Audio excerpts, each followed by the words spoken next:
What's up, everyone? Today we're going to be talking about happiness. Now, I've read quite a few articles on happiness, read quite a few books, done a few videos on happiness, and watched quite a few videos, lectures, and discussions on happiness, and a few articles and scientific studies on it. And so I have some more information now after reading another book, The Art of Thinking Clearly. And I just want to give you my thoughts on the topic. First, I want to give you a general, simple, straightforward answer, and then towards the end, just give you some detail to make you understand how uh, certain uh, factors in human society complicate things. Anyhow, I can't lecture for an hour on here. So let's start off with the simple thing. I think first off, I think a lot of people like to complicate things, but at the end of the day, despite how amazing the human body is and how intricate and complex it is, we at the end of the day are just mammals. We're just like animals that roam the earth, and there's plenty of other species on the planet that are very intricate and complex. And although we are exceptionally awesome, I do think there is a bit of arrogance to how we think of ourselves as a species, which makes us think that we are exceptionally more complicated, and therefore happiness has to come from this exceptionally complicated equation. More on that stuff at the end, but simplistically, I do think that ultimately it's very simple, and you can just observe other animals to understand that happiness is not something that takes a complicated equation to figure out. I guess the simplest example is just walking a dog around or seeing what makes a dog happy. Um, and that sort of stuff can really open your eyes. Or just watching a toddler, something that just understands the world and understands happiness. It doesn't take much for them. Now, that's more considered joy rather than happiness, but I definitely think that ultimately comes down to something uh, that's literally eliminating stress and negative things from your life. Whether that is annoying or negative or toxic people, or people trying to bring you down or destroy your reputation, or people who are doing bad stuff. It's not necessarily people, it could be your certain things or objects or processes or environments or lifestyles or behaviors or habits such as drugs, marijuana, things that may give you that short-term jolt, but then provide dramatic amount of stress in your life. It can also be something like a horrendous job with a horrible boss, or maybe it's not the boss, it's something uh, that's not a person. Like uh, the job's just very dull and it grinds at your brain, and you think that you have more potential to do uh, and benefit than something as simple as your job. It could be a multitude of things, but I think this really illustrates the whole point, and I definitely think one thing it came from was a quote I read from one of the longest living people in the world, and it was the simplest thing ever. When he was asked how he lived so long, he said, "Simple. All I do is I remove anything that causes me negativity or stress in my life." Paraphrasing, of course, and obviously better said than done.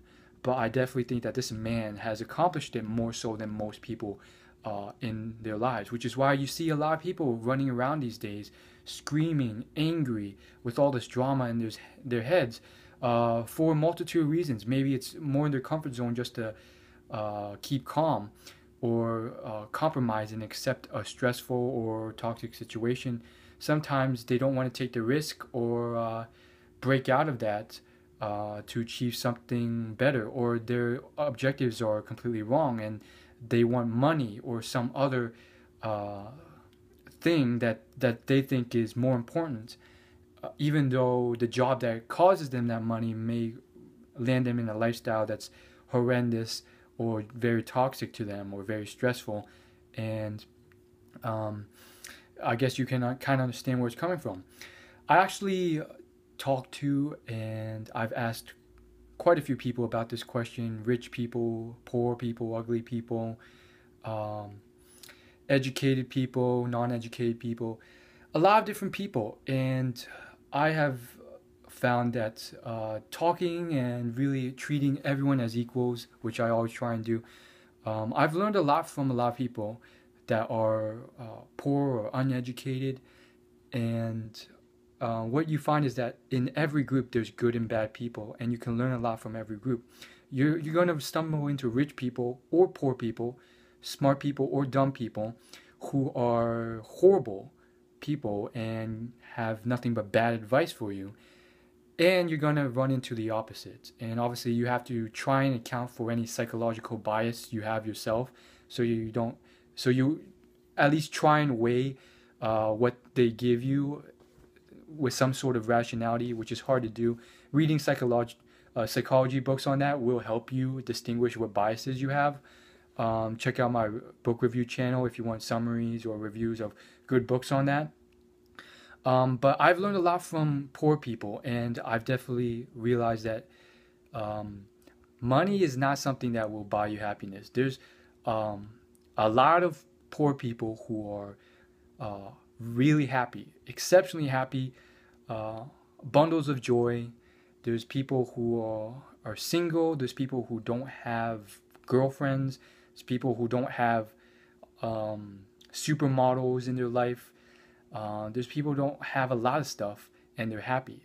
On the opposite side, there's people who do have that stuff and are happy.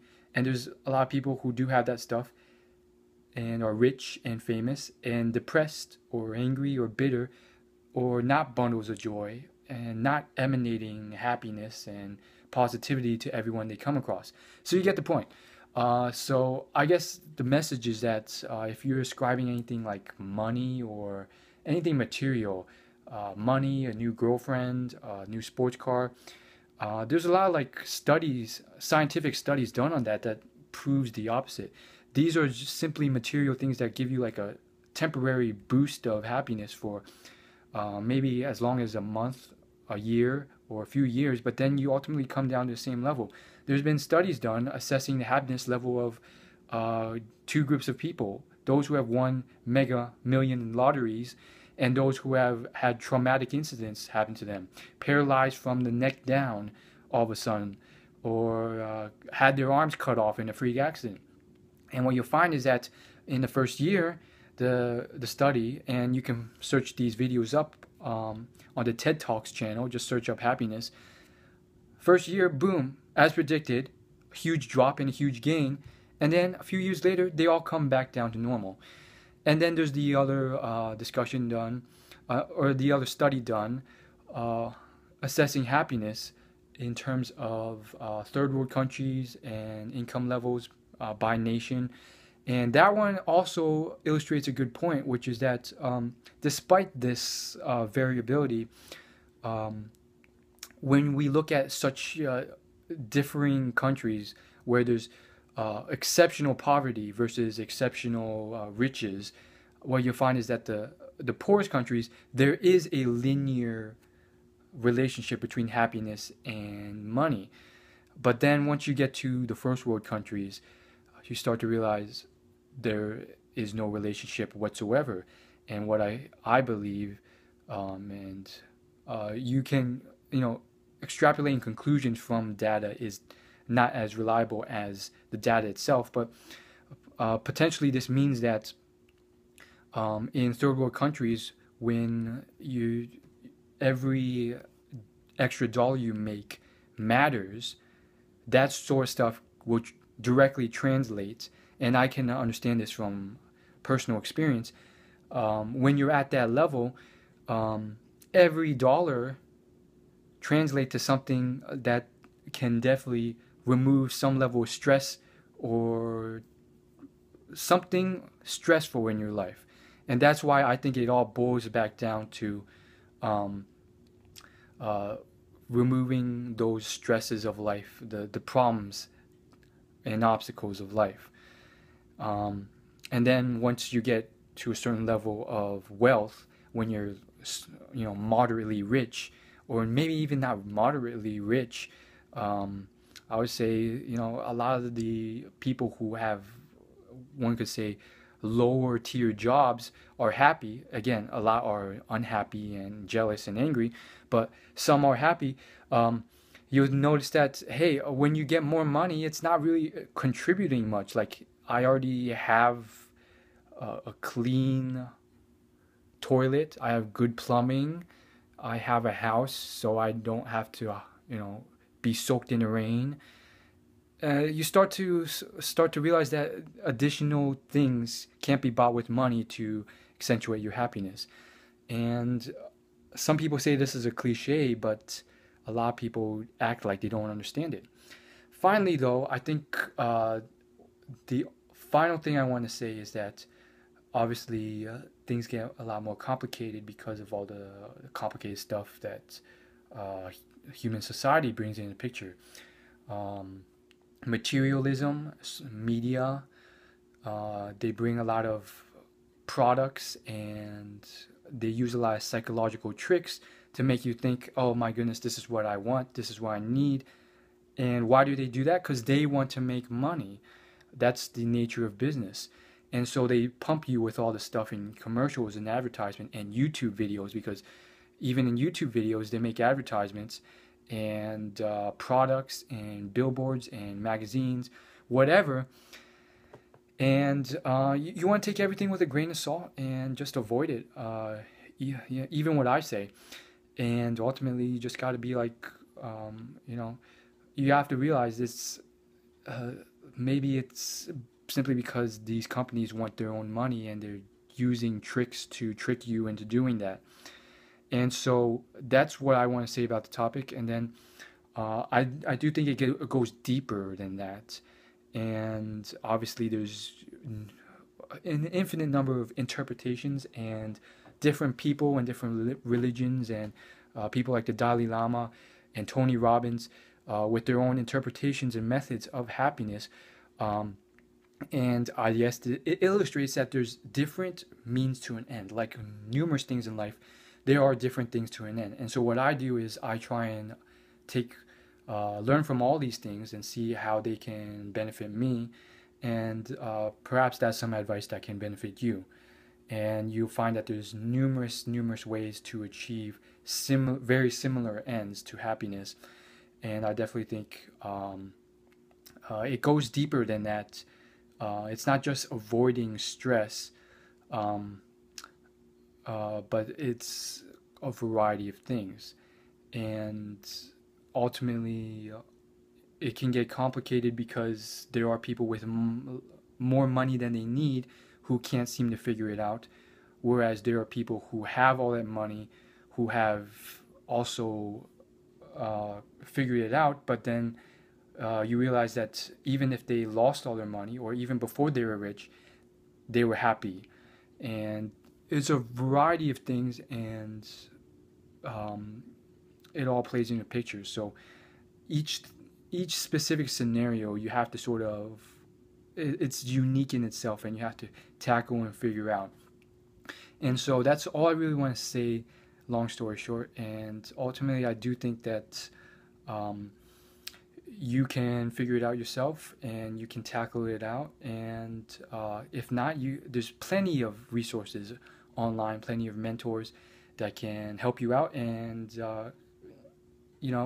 it's not just like one person or one way, and it's very useful. And I definitely think you shouldn't just look to the most reputable people. I've learned a lot from poor people, attractive people, unattractive people, every sort of class. And I'm always talking and learning and asking questions of everyone, no matter how reputable or unreputable they are. I respect a lot of people who are not rich, more so than people who are rich. And I respect some people who are very rich as well. And it's oftentimes not just because of how they made their money, but because of how they lead their lives as people. And that's very important. And so that's all I really want to say in a nutshell. And I do think that uh, if you if the people who achieve happiness by taking the materialistic route, they do so by achieving or obtaining those materialistic items. So if you have decided to take that route for happiness, as in, I'm only going to be happy if I get these number of girls at this level of attractiveness who are this level of attention and reputation, and they have to be supermodels with who are making this amount of money, and I have to make this amount of money, and I have to buy this car. The only I found that the only times that these type of people achieve that level of happiness is if they get to their goals or objectives. Um, and so this was also tackled in a study, another scientific study done. And so if you want, the study also sort of concludes that if you want to take that route to it, then you better achieve your results at some point. But I do think that even then, if you choose that route, the way you look at it, once you achieve those results, can definitely impact whether you're happy or not. Because even then, if you look at it the wrong way, it can become a rat race. If you look at it in a way where it's like, okay, I gotta keep getting these sort of results. Okay, I made 1 million. Now I have to make 10 million.